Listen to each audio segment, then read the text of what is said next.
Ada momentum yang sangat indah dan kita bisa mengambil hikmah ini, yaitu ketika Rasulullah Sallallahu Alaihi Wasallam mendatangi istrinya yang bernama Aisyah. Rasulullah Sallallahu Alaihi Wasallam biasanya setiap pagi dan sore hari selalu mendatangi istri-istrinya. Semua istri Nabi didatangi satu persatu. Masya Allah, sekelas Nabi Muhammad Sallallahu Alaihi Wasallam mendatangi istrinya untuk menanyakan bagaimana harimu. Masya Allah, Nabi Muhammad Sallallahu Alaihi Wasallam.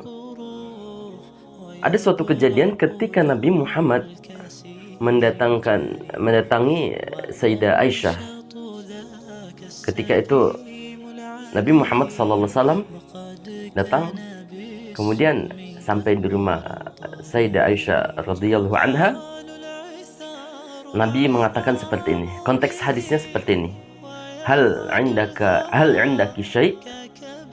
Syai' di sini nakirah. Ketika itu Nabi bertanya seperti ini, Aisyah, ada sesuatu tidak? Jadi Nabi tidak menyebutkan secara spesifik, ada sesuatu tidak? Bukan seperti ini, bukan, ya Aisyah, ada makanan enggak? Ada sesuatu yang bisa dimakan enggak? Enggak, tapi Nabi menyebutkan ada sesuatu tidak. Jadi umum, sesuatu di sini bisa apa aja. Saking Nabi Muhammad Sallallahu Alaihi Wasallam menjaga lisannya agar tidak menyakiti istrinya. Kemudian Sayyidah Aisyah radhiyallahu anha mengatakan, ya Rasulullah, ma indana syai'. Aisyah sini paham maksud Rasulullah, kata syai' sini adalah makanan. Kata Aisyah, ya Rasulullah, kita tidak memiliki apapun. Dan luar biasanya ketika Nabi Muhammad Sallallahu Alaihi Wasallam mendengarkan kata-kata itu, apa yang terucap dari Nabi? Kata Nabi Muhammad SAW, fa ini shaim. Ya Aisyah, ana hari ini puasa. Ini sangat menjaga hati agar istri Nabi tidak bersedih hati. Begitu juga hikmah yang kita terapkan. Jangan sampai kita membuat istri kita sakit hati. Bagaimana Nabi Muhammad SAW sangat menjaga istri beliau. Jadi ketika tidak ada sesuatu, maka bersyukur apa yang ada. Bukan kita mencari ada apa, tapi apa yang ada kita syukurin. Kalau tidak ada, mari kita syukurin. Kalau ada, alhamdulillah. Jadi semua konteks kehidupan sehari kita ini, jikalau kita ikuti Nabi Muhammad SAW, kita akan bahagia, tentram dan damai. Dan ada juga momen yang sangat indah. Ketika itu Sayyidah Aisyah radhiyallahu anha mendapatkan makanan yang begitu indah, yang begitu lezat, yang begitu enak. Tapi ketika Sayyidah Aisyah mendapatkan makanan itu, apa yang teringat dari Sayyidah Aisyah? Beliau mengingat Nabi juga suka ini. Nabi suka makanan yang lezat ini. Ketika Aisyah mendapat makanan itu, Aisyah langsung simpan. Dia tunggu esok Nabi datang, akan diberikan pada Rasulullah.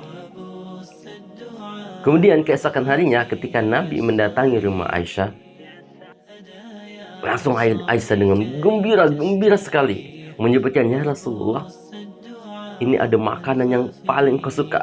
Ini makanan yang paling kau suka ya Rasulullah. Langsung Rasulullah Sallallahu Alaihi Wasallam makan. Padahal hari itu Nabi puasa. Untuk menyenangkan hati istri, Nabi rela untuk membatalkan puasanya. Dan ketika itu puasa sunnah. Aisyah tidak tahu kalau Rasulullah Sallallahu Alaihi Wasallam itu puasa. Saking gembiranya Aisyah hanya meletakkan makanan itu. Hai Rasulullah, ini makan yang paling kau suka ya Rasulullah. Tapi Rasulullah tanpa memikirkan langsung dimakan. Padahal ketika itu Nabi puasa. Hikmah dari kejadian ini, dari momen yang indah ini bisa kita terapkan. Ketika istri memiliki sesuatu yang dia suka, atau ketika istri masak, maka kita makan. Walaupun makanannya tidak enak, mari kita puji. Masya Allah, wahai istriku, masakan engkau sangat enak. walaupun itu asin sekali, atau manis sekali, atau hambar. Sebagaimana dilakukan oleh Nabi Muhammad SAW, sangat menjaga hati istrinya, tidak pernah menghina sesuatu yang dari istrinya. Masya Allah, jikalau kita terapkan apa yang diterapkan oleh Nabi Muhammad SAW di kehidupan kita, maka kita akan menjalankan kehidupan dengan tentram, bahagia, dan damai.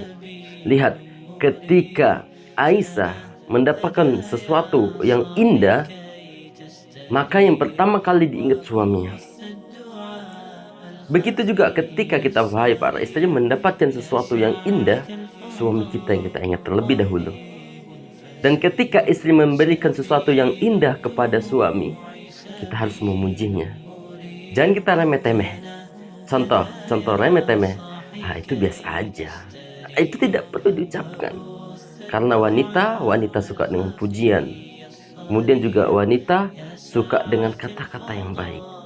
Maka marilah kita terapkan kehidupan kita ini sesuai dengan apa yang diterapkan Nabi Muhammad SAW kepada istrinya. Maka rumah tangga akan damai. Barakallahu fikum.